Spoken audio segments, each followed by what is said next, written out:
이스라엘 백성이 이집트를 떠난 지 한 달 만에 신광야에 도착합니다.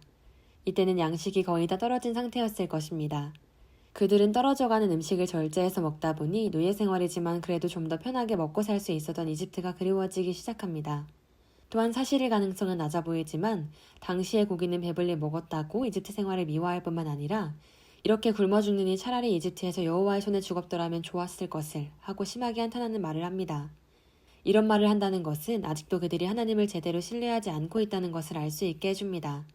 하나님은 이렇게 불평하고 불신하는 사람들을 참아주시며 그들에게 양식을 비같이 내려주시겠다고 말씀하십니다.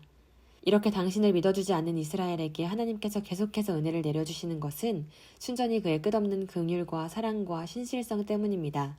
하나님은 사람들을 그의 임재의 상징인 구름 기둥 앞으로 나오라 하십니다. 이것은 하나님께서 그들을 보호하고 인도하고 있다는 것을 다시 한번 상기시킴으로써 백성들의 불신앙을 각성시키기 위함일 것입니다. 또한 앞으로 광야 생활 내내 계속해서 만나를 주실 것인데 이제 일을 시작하는 중요한 시점에서 그것이 확실하게 하나님이 주시는 은혜임을 확인시켜주기 위함도 있었을 것입니다. 아론이 백성들에게 하나님의 뜻을 전달하는 순간에 여호와의 영광이 구름 속에 나타났다 합니다. 여호와께서 구름 가운데 특이한 형상을 보임으로써 당신의 임재하심을 확실하게 보여주신 것입니다. 하나님께서는 너희가 해질 때에는 고기를 먹고 아침에는 떡으로 배부르리니 나는 여호와 너희의 하나님인 줄 알리라 하고 말씀하십니다. 아마 백성들이 음식으로 인해 불평하면서 고기도 먹고 싶다고 원망한 것 같습니다. 모세는 우리를 향한 원망은 하나님을 원망하는 것이라 하며 그들을 꾸짖습니다. 이렇게 하나님의 깊은 뜻을 기다려보지 아니하고 원망하는 것은 하나님 앞에 잘못된 것이며 마귀가 좋아하는 짓입니다. 세상 일에서 원망할 만한 일은 얼마든지 찾을 수 있습니다. 그러나 하나님께서 허락하시는 일은 결국 승리로 마칠 것을 확신한다면 모두 참아 넘기고 나아갈 수 있을 것입니다. 성도가 믿음대로 살려고 하면 힘들어도 참고 나아갈 수 있지만 원망하고 살아가면 고난이 더 힘들게 느껴지고 결국 쓰러질 수 있습니다. 우리는 평소에 이 진리를 아멘하고 받아들이지만 막상 어려운 일이 닥치면 어느새 환경과 하나님을 원망하게 됩니다. 그러므로 원망하는 마음이 들려하면 계속해서 기도하며 하나님의 진한 은혜를 되새김질하고 오히려 감사하는 훈련을 하는 게 좋을 것입니다. 그리고 이날 저녁에 메추라기들이 하늘에서 떨어집니다. 하나님께서 광야에서 이스라엘에게 메추라기를 내려주신 적이 2번 있는데 이것이 첫 번째입니다. 메추라기는 몸 길이가 20cm 정도 되는데 보통 성인은 3마리 정도 먹어야 양이 차는 편입니다. 이 메추라기들은 철새로서 수백만 마리가 장거리 이동을 합니다. 그런데 메추라기들은 멀리 날아가기 어렵기 때문에 장거리를 이동할 때에는 바람을 타고 이동합니다. 그러다가 갑자기 바람의 방향이 바뀌면 메추라기들은 중심을 잃고 땅으로 떨어지기도 하는데 이때 사람들이 쉽게 메추라기를 잡을 수 있습니다. 이날도 하나님께서 이동하는 메추라기 떼를 땅으로 떨어지게 해서 이스라엘 백성들이 고기를 먹을 수 있게 하신 것 같습니다. 이때 메추라기들이 며칠간 내렸다는 기록이 없는데 원어 성경에 그리고 그날 저녁에 그것이 일어났다 기록된 것으로 봐서는 하루 저녁에만 메추라기가 떨어진 것이라 추정이 됩니다. 그리고 다음날 아침부터는 만나가 내리기 시작합니다. 이스라엘 사람들은 들에서 아주 특이한 것을 발견합니다. 이것은 마치 눈이 온 것처럼 온 지면에 하얗게 덮여 있습니다. 이스라엘 사람들은 서로 입을 모아서 이것이 무엇이냐 하면서 그것을 만져보고 먹어보고 합니다. 히브리어로 무엇에 해당하는 만을 써서 뭐야 이게란 뜻의 만후를 외치다가 그 이름이 만나로 굳어집니다. 모세는 그것이 하나님께서 주신 음식이라고 알려줍니다. 만나의 특성은 진주같이 희고 빛나는 알갱이로서 크기는 고수씨와 비슷한 3mm 정도이며 우리나라 곡식인 수수보다 약간 더 크다고 보면 될 것입니다. 즉 만나는 가루가 아니고 수수 같은 딱딱한 곡식 형태임을 알 수 있습니다. 이런 알갱이들이 바닥에 10cm 이상 두툼하게 깔려있다면 손으로 긁어서 모을 수 있을 것입니다. 그런데 충분히 두껍게 깔려있지 않다면 채취하다가 흙이 섞일 수 있습니다. 이를 막기 위해 하나님께서 만나가 약간의 끈기를 가지고 군데군데 뭉쳐있게 하셨다면 사람들은 목화솜을 따듯이 손가락으로 한 움큼씩 집어올리는 식으로 거둘 수 있었을 것 같습니다. 참으로 오묘하고 기적적인 하나님의 은혜인 것입니다. 만나는 곡식 같은 것이므로 이를 먹으려면 먼저 맷돌에 곱게 갈아 반죽을 만들어서 무교병처럼 구워 먹거나 삶아 먹거나 말려서 과자처럼 먹을 수 있는 것 같습니다. 성분은 아마도 탄수화물, 지방, 단백질의 3대 영양소와 비타민, 무기질까지 모두 균형 있게 함유한 완전 식품이었을 것이라 추정이 됩니다. 그래야만 그들이 40년간 만나만 먹어도 영양이 부족하거나 불균형으로 인한 문제가 발생하지 않을 것입니다. 그 맛은 기름에 튀긴 과자 맛이라 합니다. 약간 단맛과 기름 맛이 난다는 것입니다. 만나가 이런 맛이 날 수밖에 없는 이유가 있습니다. 왜냐하면 너무 맛이 없으면 먹을 수가 없고 너무 달면 금방 식상해질 수가 있기 때문에 하나님께서 오래 먹을 수 있게 약간의 당도를 가지도록 만들어 주셨을 것입니다. 또한 만나는 3대 영양소인 지방을 웬만큼 함유하고 있으므로 땅콩처럼 기름 맛이 날 수 있을 것입니다. 그런데 이렇게 분명하게 영양 성분과 칼로리를 다 함유한 만나가 신비롭게도 햇빛이 쪼이면 형태가 쓰러집니다. 아마 햇빛에 의해서 새벽의 습도가 사라지면 만나의 성분들이 마르고 부서져서 바닥에 흩어지던가 바람에 날아가 버리지 않았을까 합니다. 만나가 낮 시간에는 모두 쓰러져 버리게 하신 것은 하나님께서 특별히 내려주신 것이 낮에 천하게 취급받지 않도록 하기 위함이 있어 보입니다.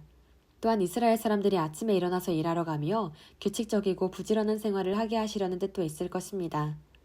어떤 사람들은 만나가 연지벌레의 분비물이라거나 시나이 반도에 사는 식물의 액체일 것이라고 말합니다. 그러나 이 정도의 양으로 매일 형성되는 것은 절대 불가능한 것이므로 이런 주장들을 제고할 필요는 없을 것 같습니다. 만나는 명백히 하나님께서 주신 특별한 음식입니다. 이 만나는 40년 동안 백성들이 행진하는 곳을 따라다니면서 250만 명이 먹을 수 있도록 충분한 양이 내렸습니다. 만나를 거두오는 양은 한 사람당 2.2리터만큼만 하라고 하십니다. 현대의 1.8리터 음료수병보다 약간 많은 양입니다. 이 정도 양이면 간식이 거의 없는 상황에서 한 사람이 하루에 먹을 만한 양으로 적당해 보입니다.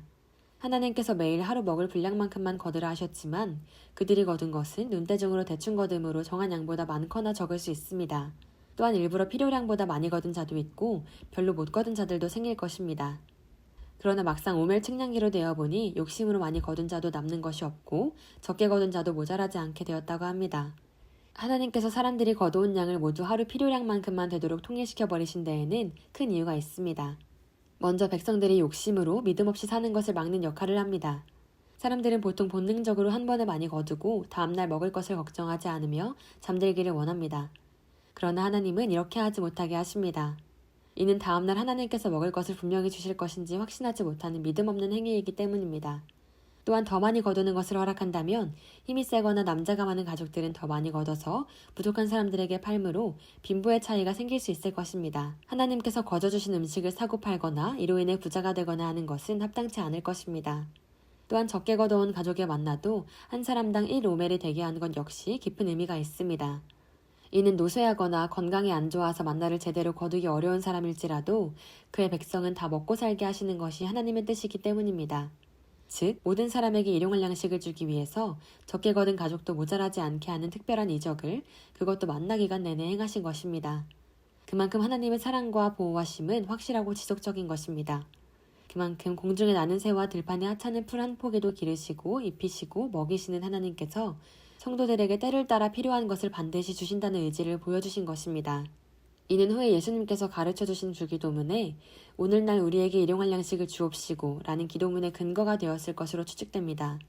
하나님의 위에 두 가지 큰 목적으로 그들이 거두온 만나의 양을 모두 갖도록 해버렸을 뿐만 아니라 다음날 아침에 남은 것을 모두 상하게 해버리는 초강수를 두십니다.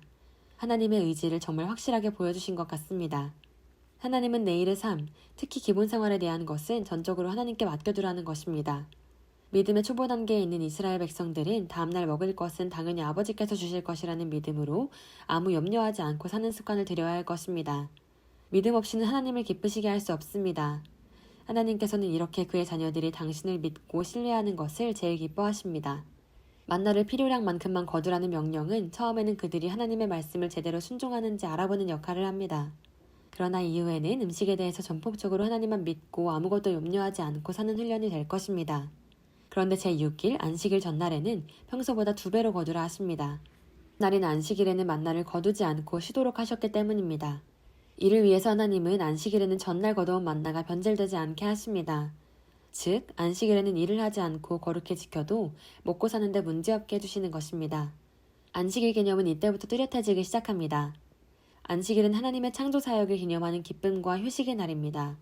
하나님의 안식에 피조물 된 인간 역시 기쁨으로 휴식하면서 찬양과 경배로 함께 동참하도록 하는 것이 바로 안식일 제정의 참 뜻입니다. 오늘날에도 안식일과 거의 같은 역할을 하는 주일에는 생활비를 벌러나가지 않고 믿음으로 살아도 하나님께서 다 먹여 살려주실 것입니다.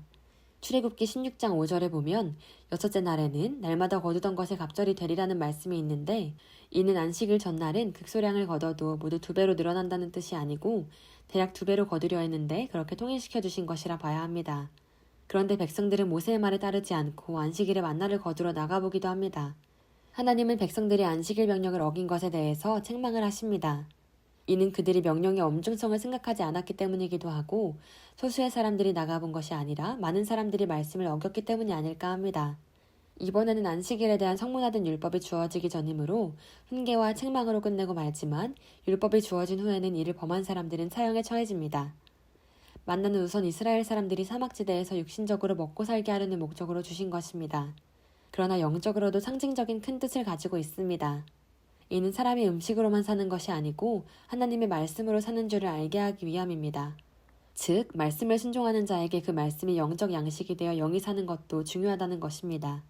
예수님께서는 만나를 언급하며 나는 하늘에서 내려온 산떡이니 사람이 이 떡을 먹으면 영생하리라 말씀하심으로써 만나가 예수 그리스도를 예표하는 것임을 분명히 하십니다.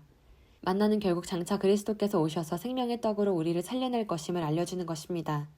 또한 만나는 이스라엘 자손들이 잘하든 못하든 언제나 한결같이 내려주심으로써 하나님의 은혜와 보호하심은 변함이 없다는 것을 깨닫게 해줍니다.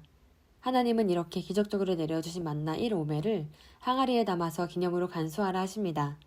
이 만나 항아리는 후에 10계명의 두 돌판과 아론의 쌍난 지팡이와 함께 언약궤 안에 넣어져서 후대까지 전해집니다. 다른 만나는 하루만 지나도 변질되지만 이렇게 기념으로 간수하게 하신 만나는 하나님께서 썩지 않도록 보존하실 것입니다.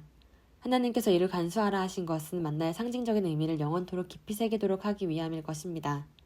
만나를 처음으로 먹은 날은 출애굽 원년 2월 15일이며 이스라엘이 가나안 땅에 도착하여 그 땅의 소산을 먹기 시작한 다음 날인 출애굽 41년 1월 16일에 그쳤습니다. 그러므로 이스라엘 백성들이 만나를 먹은 기간은 총 39년 11개월이 될 것입니다. 우리는 만나의 의미를 생각하고 하나님께서 우리에게 바라시는 것이 무엇인지 깊이 깨달으며 살아갈 수 있기를 바랍니다. 시청해주셔서 감사합니다.